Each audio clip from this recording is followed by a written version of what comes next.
Hello and welcome everyone to 10 Reasons Why Jin Dahaad is the coolest Apex. Get it? Coolest? Oh, 1 second, hold on. A notification from Monster Hunter. Title update 2 at the end of June. And a letter from the director. Let's take a look. Yeah. Good, huh?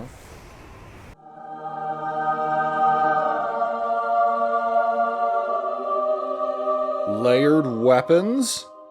Sorry, Jin. There's been a change of plans.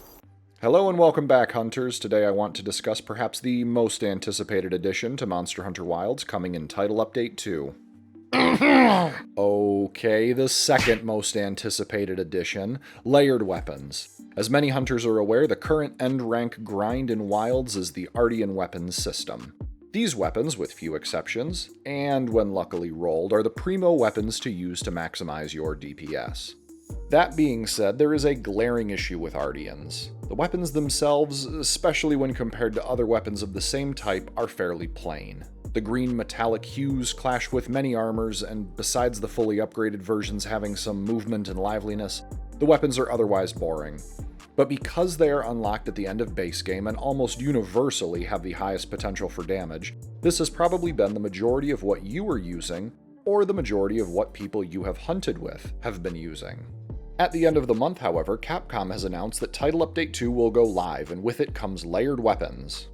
At this time, that is all we know. Exactly how this system will be implemented has not yet been disclosed, but we're hoping for a presentation from the Monster Hunter team any day now to go over all the elements Title Update 2 will bring.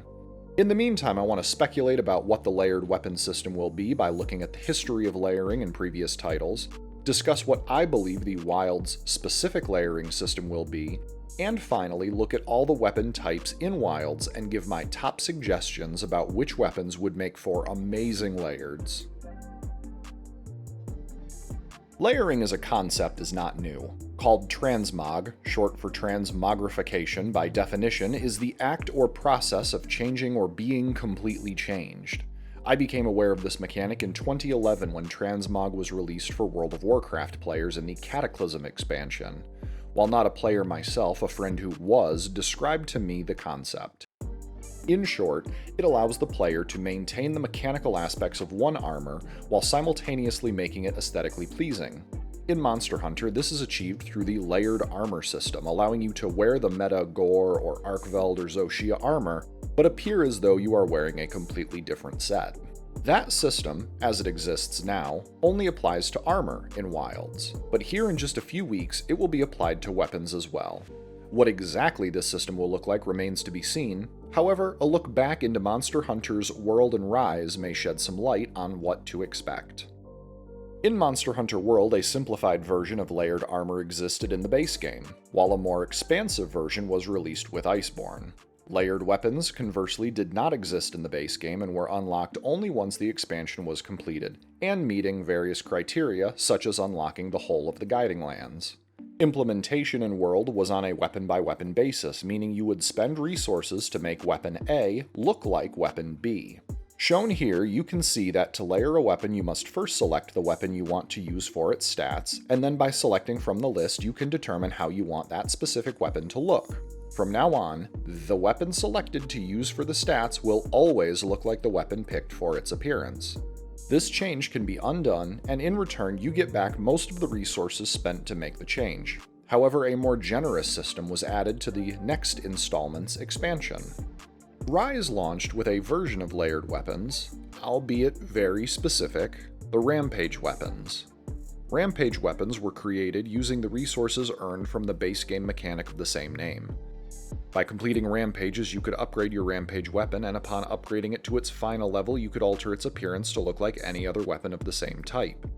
It was again not until the expansion Sunbreak where a system was implemented to allow for the layering of any weapon. This time the layering was not tied to the weapon, but like the layered armor system in World, independent, and would carry over no matter what weapon is used for its stats. This brings us to the modern-day Wilds. The base game launched with the layered armor system as thus. Beginning in high rank, making any piece of armor will also unlock the corresponding layered armor. In this way, there is no longer the need to make two different sets. If you make the armor, you get the layered. Buy one, get one free. So with the history of layering laid out, what can we expect for the layered weapons system that will be introduced here shortly? Monster Hunter Wilds has been the most generous when it comes to the layered armor system, with the buy one get one model. This could be an indication that the same policy may be employed for the weapons. If you make a weapon, you get the layered one for free. Due to the game having been out for a few months, many players will have already made many of the weapons they want, if not all of the weapons for their main weapon type. Or if you're like me, you may have made all the weapons for all the weapon types. I don't have a problem. That being said, with the recent addition of the Endemic Life Guide in patch 1.011, there was an item in the patch notes that indicated a bug wherein certain aquatic endemic life were not correctly displaying their crowns in the aquatic life log despite having been caught. This bug was fixed, but importantly, the log did not retroactively reflect these caught endemics. This concept of retroactivity may be a concern if this is how they decide to implement the layered weapon system, as it may mean that any weapon created prior to the release of the layered weapon system may not count, and a new one would need to be made. While I may prefer this system, assuming retroactivity is not an issue, my Zenny is on a similar system, or rather an amalgamation to what we saw in World and Rise. I suspect that in order to layer the weapons we want, we will need to do three things. Number 1. Be a high enough HR. Whether this mechanic is locked to high rank alone or to a specific HR like HR 50, I can't say, but it would be in line with either how armor is currently done in Wilds or match how weapon layering worked in both Iceborne and Sunbreak. Number 2. In order to unlock the option to layer a specific weapon, the ability to craft the real weapon must be unlocked. This does not mean that you have to make the weapon, instead you would need to be able to see it on the weapon tree. This could be thought of as having to beat the corresponding monster to unlock the layered option. You have to beat Arkveld in order to see the Arkveld weapon on your tree, which allows you to craft the Arkveld layered. Number 3. If the layered weapon is not given for free with the creation of the weapon itself, then it's safe to assume that some materials and Zenny will be required to purchase them. This may be existing materials, as Wilds introduced the concept of monster certificates as part of normal hunting, similar to the original event quest tickets in World, or it could be a new material introduced with the system itself, like the outfit vouchers in Rise. This second method would also add longevity to the current endgame, as fans have continuously clamored for more content ever since Title Update 1 and the challenge of Arch-Tempered Ray Dao released shortly thereafter. The idea of additional endgame goals lends some weight as to how Capcom may decide to implement layered weapons. Ultimately, I say the more things to do in Monster Hunter the better, and as such, I plan to farm all of the layered weapons no matter the method Capcom decides to employ. With layered weapons in mind, I posed the following question to the Monster Hunter Wilds subreddit, and after a few days and over 100 comments, I had a list of weapons that players had decided to use for themselves. While I would not consider there to be enough data to make any hard conclusions, I will say that generally the responses were in agreement. Any weapon type that has a weapon from the following monsters were always at the top: Jin Dahaad and Shi-Wu. Along with them were 3 more monsters that have a weapon in every single weapon category: Gore Magala, Mizutsune, and Shia. The general consensus seemed to be that any of the weapons from these monsters are among the best designed in Wilds, and are at the top of the list of what players want to use. After reviewing all the responses, I set out to challenge myself. Come up with the one weapon from each type that I want to see or use with the perspective of the community from my impromptu poll, and I cannot use the same monster twice. If I picked the Arkveld Switch Axe, then I can't use Arkveld again for any other picks. I have also left Lagiacrus? That one out of contention, as we do not yet have the weapon models in-game. However, I would not be surprised if those weapons are not among the most popular.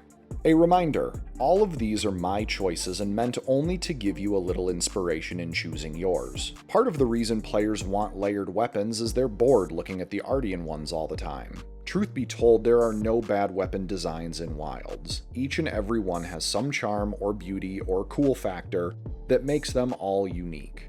Whichever you want to use should be solely up to you, and whatever brings you the most enjoyment out of the game, even if that means layering the Ardian over top of a different weapon. To kick things off, we begin with the greatest of swords, or should I say swordfish. The community was overwhelmingly in favor of the Freezer Speartuna, a great sword that is just a frozen aquatic life with a convenient built-in handle. I will say that if uniqueness was quantifiable, this great sword would sweep the other weapons on this list. Next is the longsword, and my pick is the Rompo Mytoxin, the weapon from Rompopolo. The sheath of this weapon may be second only in width to Arkveld's, but the sewn-together look is particularly Frankensteinish, and the weapon itself looks like an oversized bone saw from the Dark Ages. The serrated blade, when fully charged, adds an additional layer of horror. With the sword and shield, there are many fantastic options, but ultimately there is only one winner in my eyes. And it's not even a sword. Dahaad is responsible for the first flail and shield in its Precipice Mateptro. This flail is the perfect realization of Jin's cooling organ weaponized, and I certainly hope Capcom takes inspiration from this weapon when we get more in a future expansion. A classic returning from World with a new milky twist, Guardian Ebony Odogaron's Bequeathed Oblivion is a perfect mix of beauty and butcher. These twin scythe nunchucks have a wonderful color palette that matches whether the user is in demon or archdemon mode, and gives the ninja vibe that so many users desire. When picking my favorite hammer, I had a few options that stood out to me. After thinking long and hard, my third eye opened, much like the Abaddonian Pulpo, new Udra's weapon. While it may not be obvious at first, this hammer follows the normal head-on-a-stick pattern that many hammer trees use, and if you don't believe me, just give it a charge to level 3 and see for yourself. Hunting Horn adds an extra layer of difficulty to the mix, as both visual and auditory aesthetics should be considered. But it's no surprise that both those that commented on my thread and myself like the sick electric guitar that is Zoshia's Blazing Gariel. A simple listen will tell you all you need to know.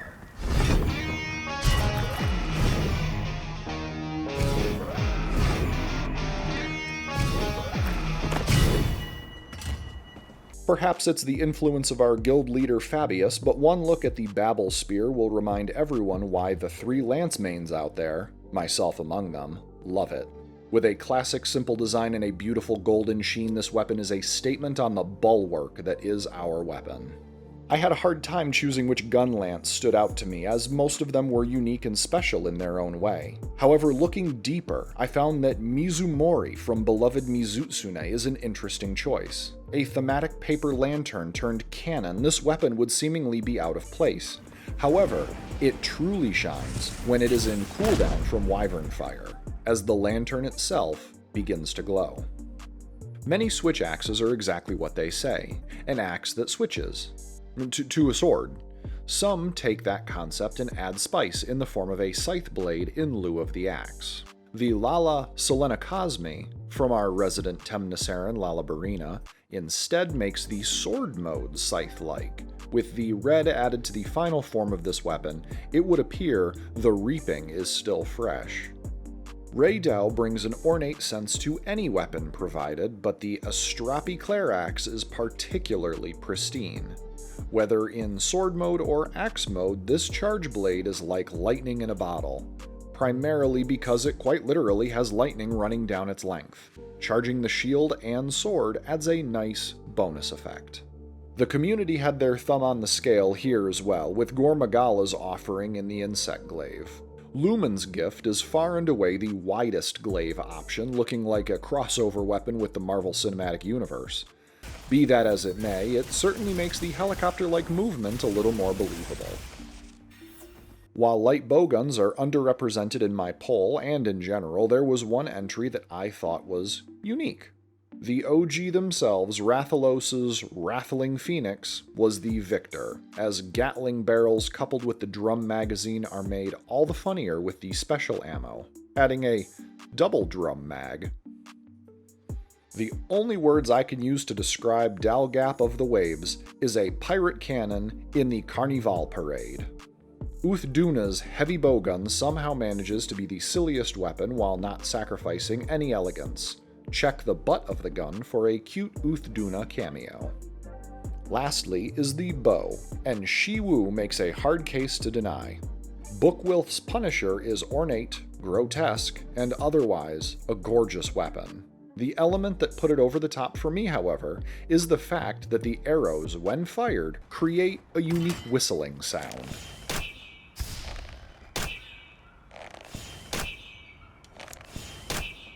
So which weapons are you going to choose? Do you have any thoughts on what the layered weapon system might be like? Do you think Lagiacrus will sweep the layered weapon system? Let me know in the comments. If you liked the video, please consider giving me a thumbs up. If you want to stay up to date and see what comes next, subscribe and click the notification bell for more. And that's all for this time, hunters. Goodbye for now, but not for long.